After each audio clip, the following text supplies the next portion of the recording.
Yo, what's going on, guys? In this video I'm going to be talking about the top 5 mistakes that noobs make in PvP and how to improve on those mistakes and do the right thing so that you can succeed in PvP. So stay tuned.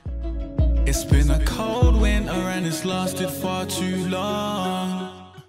Yo, what's going on, guys? I'm Jay Cartere from the Cartere Cartel server, and there are a lot of new players on my server playing right about now. So I personally want to help those guys out and just help them get better at the game. And I've seen a bunch of big mistakes that I feel are really common in new players. So I'm going to address those mistakes in this video and give you guys some tips on how to do the right thing and what you should be doing instead of those mistakes. So let's get into it.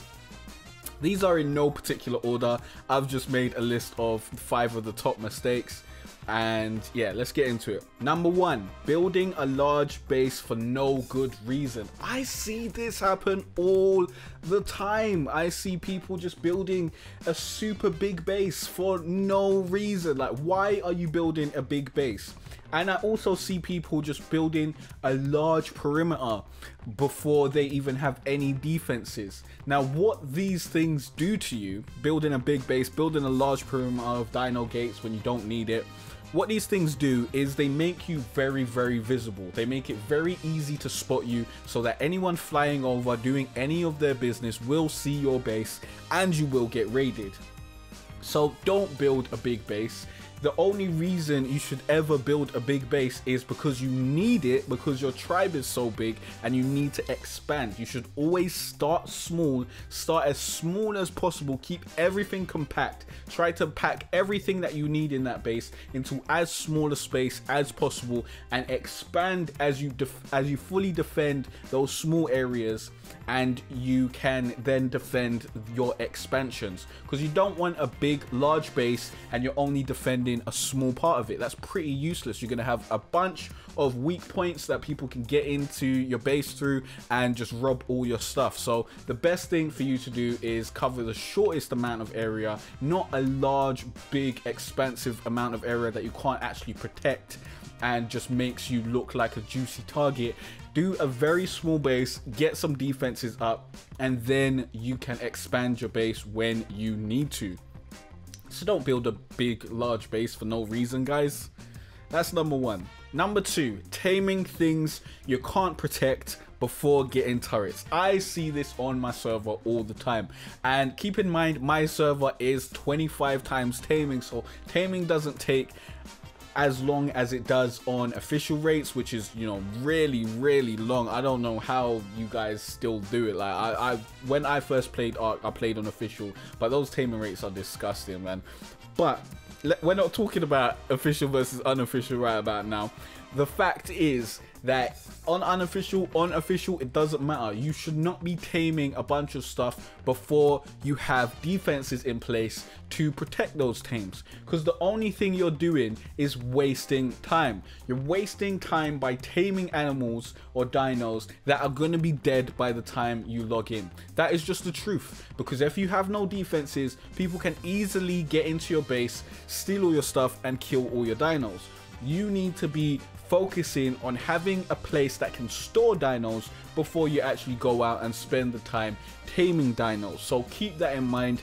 Turrets before tames 100% of the time. You always want turrets before tames. Of course, your first big tame that I think everyone should get, well, it's not a big tame, but it's an essential tame pretty much, is the Pteranodon. I think everyone should get the Pteranodon so they can get up in the air and be able to scout areas to find a place to actually build their base. And that's a tame that you can get before you have defenses, but you should try to get that in your small base, and you try and keep that Pteranodon inside your small base and get defenses before you start taming anything else. You should not have a Rex that sits outside your base. You should not have RGs. You should not have Stegos. You shouldn't have any of that stuff, because it's just going to be dead next time you log back in. Number 3, thinking stone structures will protect you. This was a big mistake that I made when I first started Ark. When I was playing on official, we had a big, large stone base, and we thought that we were the bee's knees. We had a bunch of tribe members. I think we had like over 13 or something. It was growing substantially. We was getting new tribe members all the time, and we had a big stone base, and I thought, wow, we're safe. We got a big stone base. We got a bunch of tribe members. We're building backup bases and stuff like that. The fact is, you need to get your base to metal ASAP. A stone base is not going to protect you against anything. The only thing stone base, well, let me take that back. A stone base will protect you against some things, but stone bases will only protect you against noobs and a variety of dinosaurs. They will not protect you against players that want to raid you, because players that want to raid you have explosives, and explosives, one C4, one rocket is going to blow straight through your stone base, and they're going to be able to get to pretty much everything in your base. It's just not worth it. It's just not worth it. You need to get to metal ASAP unless you're only trying to protect yourself against noobs. And if there's anyone on your server that has rockets or C4s, you should be trying to get to metal. So definitely do that ASAP. Stone will not protect you. Wood is even worse. I see people building out of wood and I'm thinking, why would you ever do that? Don't do that. It's supposed to be a thatch little setup, so you have your bed and you can respawn. Then you get to stone as soon as possible, and then you work your way towards metal.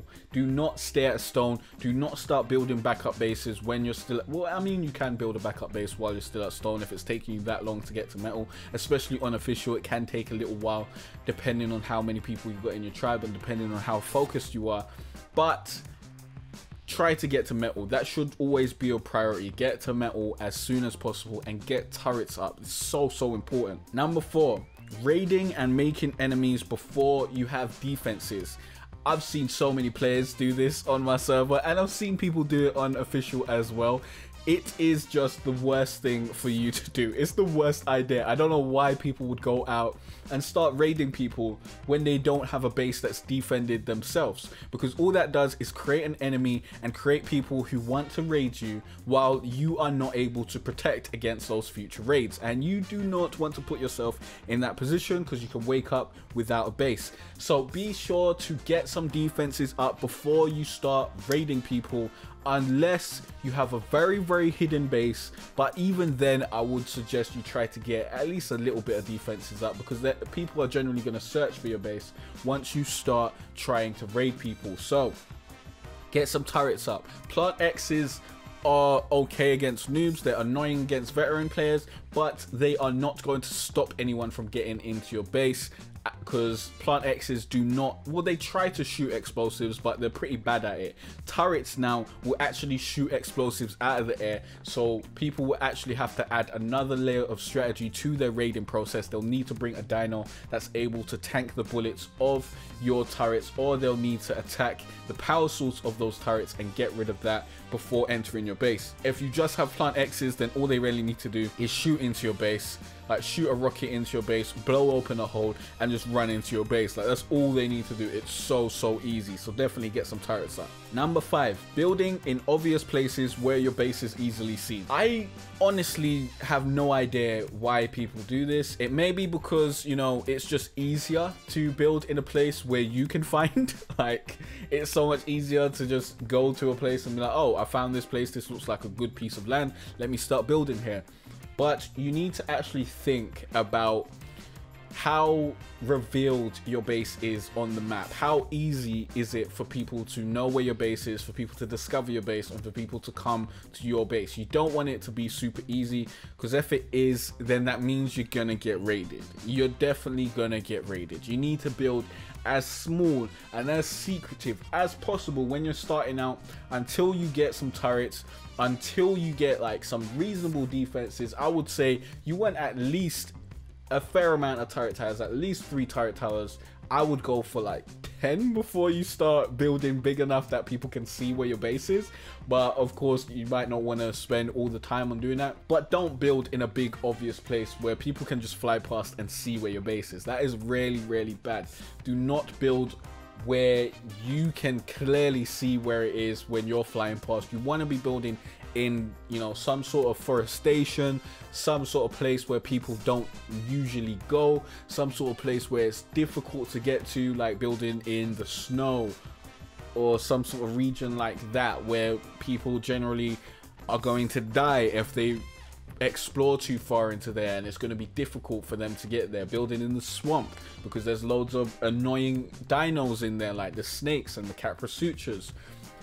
That sort of stuff is good base planning. You don't want to just build on some nice lovely open land where everyone's going to be able to see your base, because everyone's going to be able to see your base and you're going to get raided. You're going to get raided a lot. You need to be secretive. So yeah, those are the top 5 mistakes that noobs make in PvP.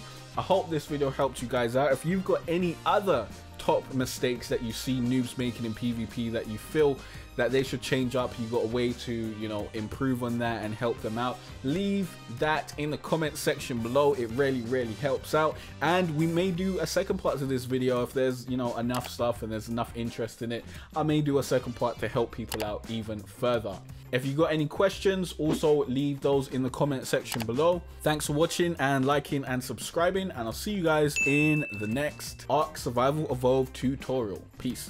If you want less grinding and more fun from your Ark experience, then come and join the Cartere Cartel PvP server today. Use the link in the description to join the server, or go to jaycartere.com/ARK apply and follow the instructions.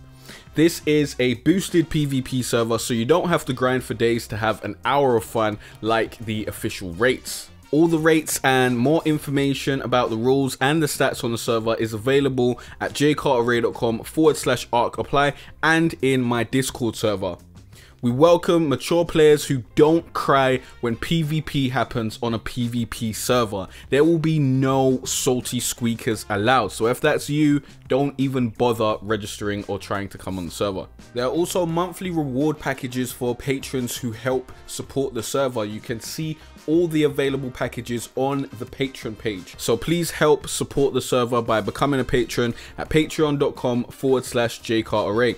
I'll be helping patrons also to grow their YouTube channel. So if you got a YouTube channel and you want to play Ark on your channel, you want to make some videos, you want to grow your channel, that sort of stuff, then consider becoming a patron as an investment in your future, as you can make that back tenfold if you listen to my advice and grow your channel. Now, I will not be giving out wyverns and gigas and that sort of stuff to the patrons to ensure that we keep the server balanced. I don't want people to have OP dinos and be able to pay to win. So that's something that I've thought about. So again, use the link in the description and follow the 3 steps to join the server, or go to jaycartere.com/ARK apply. I look forward to seeing you guys there. Let's survive together with less grind and more fun. It's been a cold winter and it's lasted far too long. So all this warmth I share